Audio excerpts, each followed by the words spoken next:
민주당이 트럼프 행정부의 해외 지역 이민국 사무소 폐쇄 조치를 막기 위한 법안 마련에 나섰습니다. 뉴저지주 사법기관 요원들의 서류 미비자 대상 이민자 신뢰 지침이 15일부터 적용되기 시작했습니다. 오는 7월부터 6개월 이상 한국에 체류할 경우 의무적으로 건강보험에 가입해야 합니다. 5개월 사이 2차례 대형 인명사고로 이어진 보잉 737 맥스 기종에 대해 당국이 전 방위적인 조사에 들어갔습니다. 트럼프 대통령은 오늘 GM의 로즈타운 조립 공장을 재가동하라고 재차 압박했습니다. 이상은 이 시각 주요 뉴스입니다. 시청자 여러분 안녕하십니까? KBN 뉴스입니다.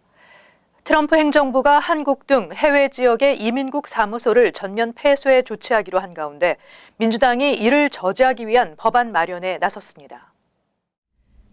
연방 하원 민주당 소속 아드리아노 에스페일렛 의원과 추이 가르시아 의원 등은 트럼프 행정부가 해외 22개국에서 운영되는 이민국 사무소를 폐쇄하는 계획을 저지하는 법안 마련에 동참을 촉구하는 서명을 받고 있습니다. 이들은 서한에서 해외 사무소 운영 폐쇄는 난민 케이스 신청과 해외 입양 등의 직격탄이 될 것이라고 주장하고 있습니다.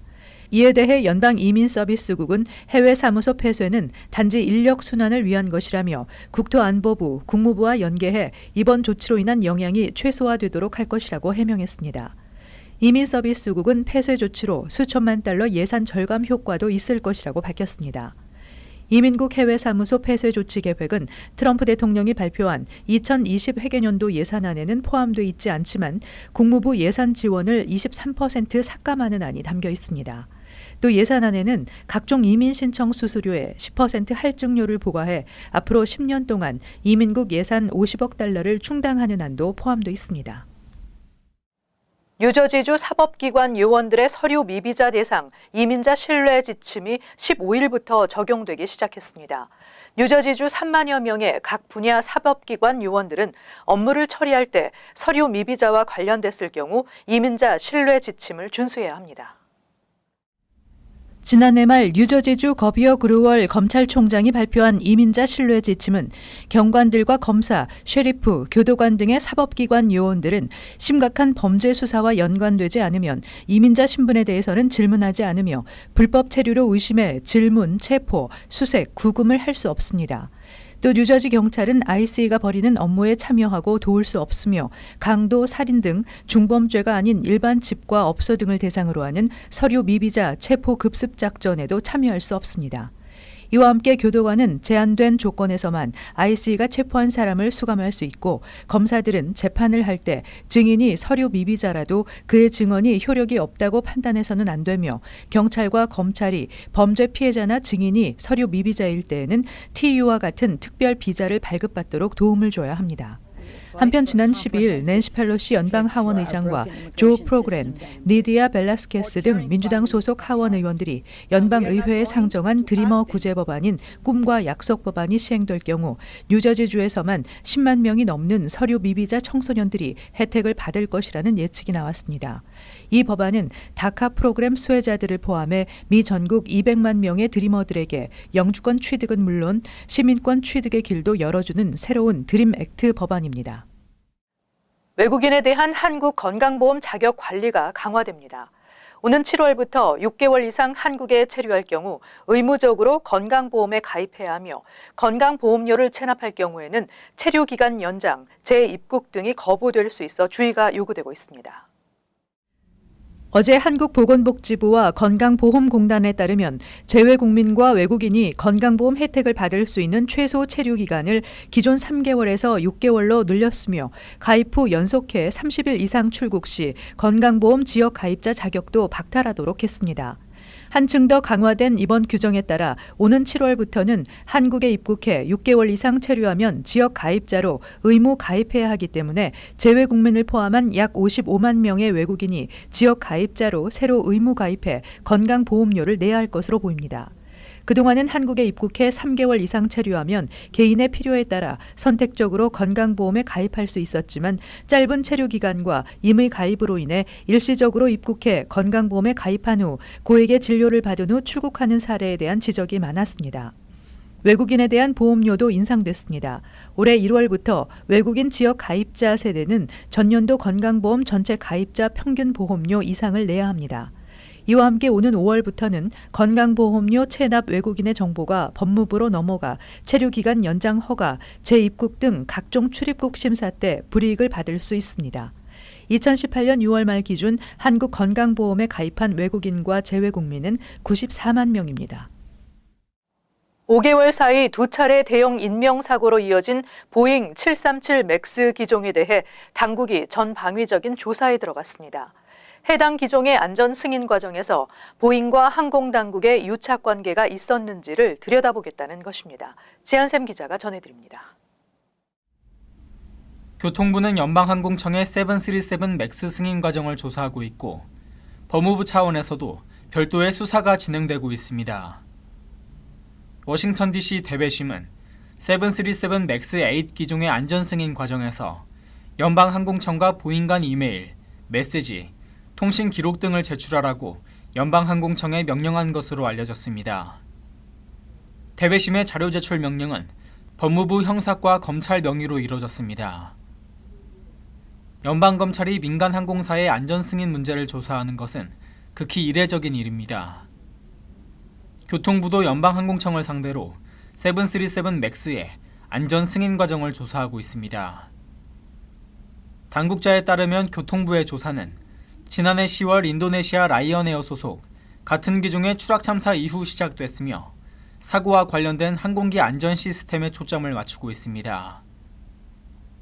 교통부 내부 감사팀이 연방항공청 2개 부서에 컴퓨터 파일 보존을 요구했으며 연방항공청이 조종 특성 향상 시스템으로도 알려진 자동 실속 방지 시스템을 허가하는데 적절한 설계 기준과 기술 분석을 사용했는지 살펴보고 있다고 알려지고 있습니다.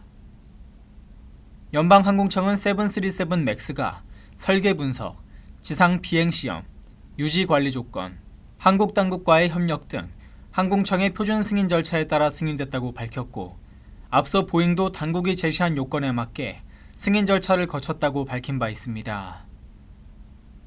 KBN 뉴스 지한샘입니다. 한편 보잉은 난계류에서 기체가 상승 동력을 잃고 급 강하는 것을 자동으로 막아주는 장치인 자동 실속 방지 시스템에 대한 업그레이드가 마무리 단계에 있다고 밝혔습니다. 보잉의 데니스 밀렌버그 최고 경영자는 어제 성명을 통해 난계류에서 항공기의 급 하강을 막아주는 운항 정지 방지 시스템인 조종 특성 향상 시스템 MCAS와 연계된 소프트웨어 업그레이드와 조종사 훈련 방식 개선 작업을 마무리하고 있다고 밝혔습니다. 에티오피아 항공당국은 지난 10일 발생한 에티오피아 항공기 추락 사고와 지난해 10월 인도네시아 라이온에어 항공기 사고 간의 명백한 유사성이 드러났다고 밝힌 바 있습니다. 추락한 두 항공기 모두 MCAS 소프트웨어를 적용한 737 맥스 8 기종으로 추락 직전 급격한 고도 상승과 하강을 반복하는 등 유사한 패턴을 보였기 때문에 전문가들 사이에서는 사고 기종에 MCAS에 문제가 있을 것이라는 의혹을 제기했었습니다. 앞서 보잉은 라이온에어 여객기 추락 사고 이후에도 동일 기종 조종사들에게 MCAS의 기능을 고지하거나 해당 시스템에 대한 적절한 훈련을 제공하지 않아 또다시 수많은 인명 피해를 낳았다는 비판을 받아왔습니다. 제너럴 모터스가 이달 초부터 오하이오주 로즈타운 공장의 크루즈 생산을 중단하며 본격적인 구조조정에 착수한 가운데 트럼프 대통령은 오늘 GM의 로즈타운 조립 공장을 재가동하라고 재차 압박했습니다. 트럼프 대통령은 오늘 트위터를 통해 GM과 전미 자동차 노조가 9월에서 10월 대화를 가질 예정이라고 밝혔지만 당장 해야 한다고 촉구했습니다. GM은 성명을 통해 로즈타운 공장 폐쇄는 GM과 전미 자동차 노조 사이에서 결정될 것이라고 밝혔습니다. 트럼프 대통령은 GM이 로즈타운에 남아있기를 바라고 GM이 재가동되거나 재가동할 수 있는 회사에 매각되길 원한다며 자동차 회사들은 미국으로 돌아오고 있다고 강조했습니다. 또 미국 공장을 폐쇄하지 말고 중국이나 멕시코에 있는 공장을 폐쇄하라며 GM은 그곳에 많은 투자를 했지만 미국으로 일자리를 가져오지는 않았다고 덧붙였습니다. 트럼프 대통령은 토요타는 미국에 135억 달러를 투자하고 있으며 다른 나라도 마찬가지라고 밝히고 GM은 빠르게 움직여야 한다며 시간이 가장 중요한 본질이라고 압박했습니다. 뉴저지주에서는 현재 한인들이 많이 살고 있는 팰리세이드 파크에 스마트 주차기가 시범 운영되며 장단점을 검토하고 있는데요. 스마트 주차 미터기가 뉴저지주 전역으로 확대될 움직임을 보이고 있는 가운데 이에 대한 찬반 의견이 엇갈리고 있습니다. 뉴저지 주정부 산하 600여 타운에 스마트 주차 미터기를 설치하는 법안이 주 하원을 통과하고 상원 표결을 남겨놓고 있는 가운데 주 상원이 이 법안의 표결을 연기했습니다. 주 상원은 갑자기 표결을 연기한 이유에 대해 발표하지 않았지만 관계자들은 스마트 주차기 설치를 반대하는 여론이 만만치 않기 때문에 시간을 갖고 검토하기 위한 것으로 보고 있습니다.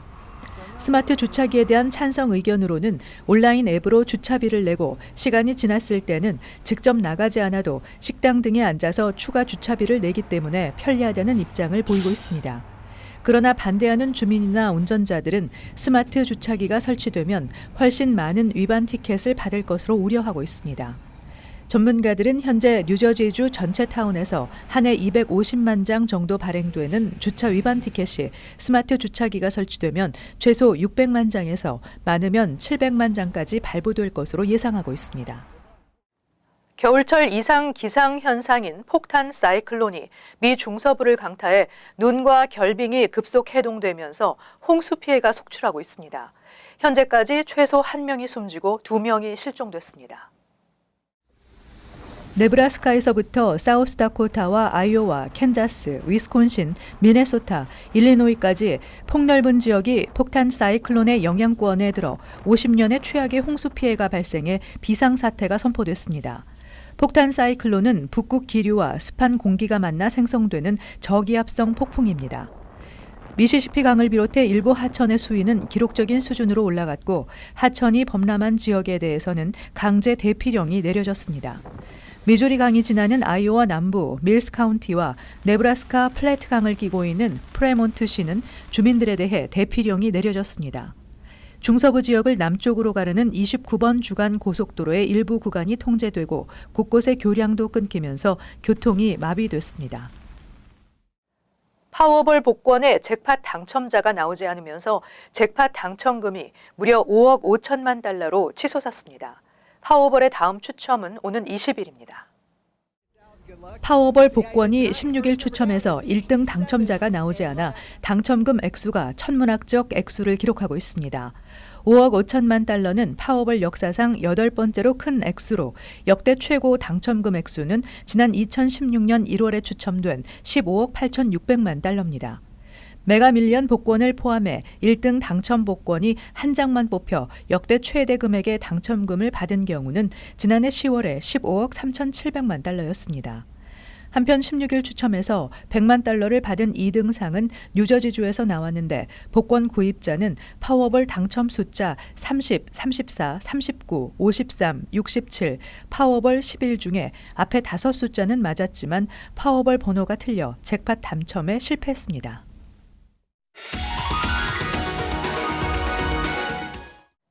이어서 LA 지역 한인사회 소식입니다. 캘리포니아주에서 장애인 전용 주차카드 오남용에 대한 대대적인 단속이 펼쳐져 100여 명 이상이 적발됐습니다.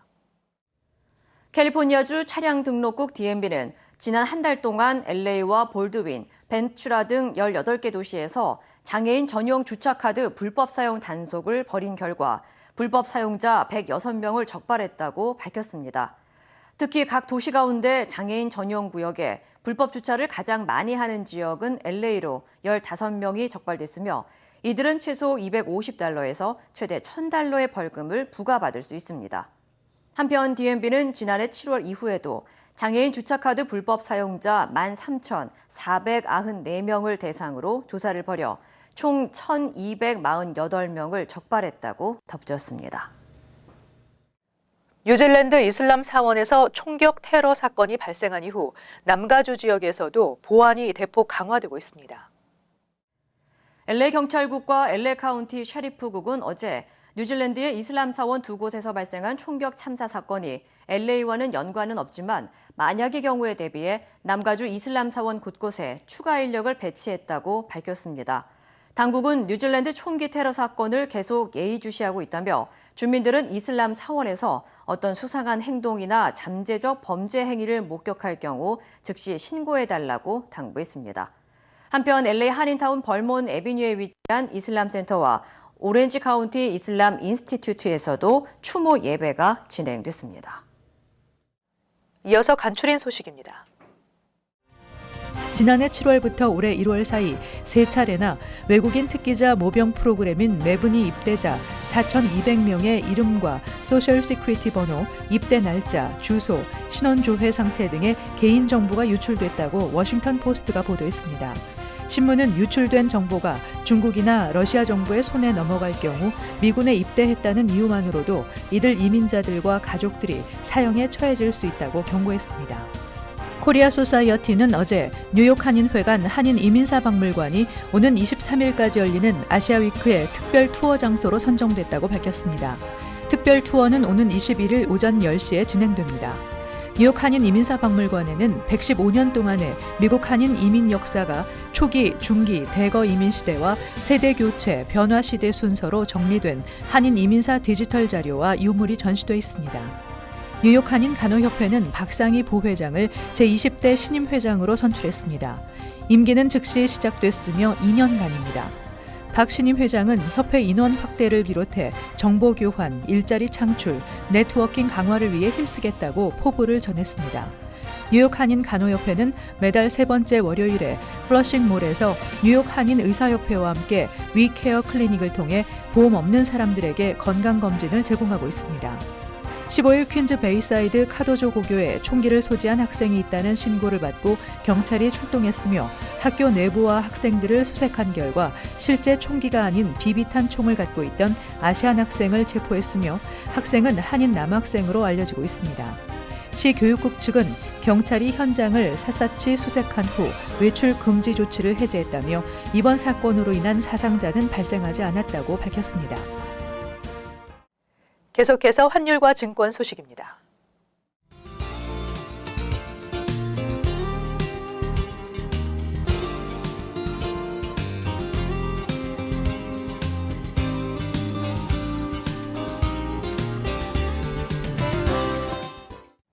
끝으로 날씨 전해드립니다. 화요일 곳에 따라 흐리겠습니다. 낮 최고 기온은 49도, 섭씨 영상 9도, 밤 최저 기온은 34도, 섭씨 영상 1도 예상됩니다. 수요일 역시 곳에 따라 흐리겠습니다. 목요일도 대체로 맑겠지만 곳에 따라 흐리겠습니다. 이상으로 KBN 뉴스를 마칩니다. 시청해주신 여러분 고맙습니다.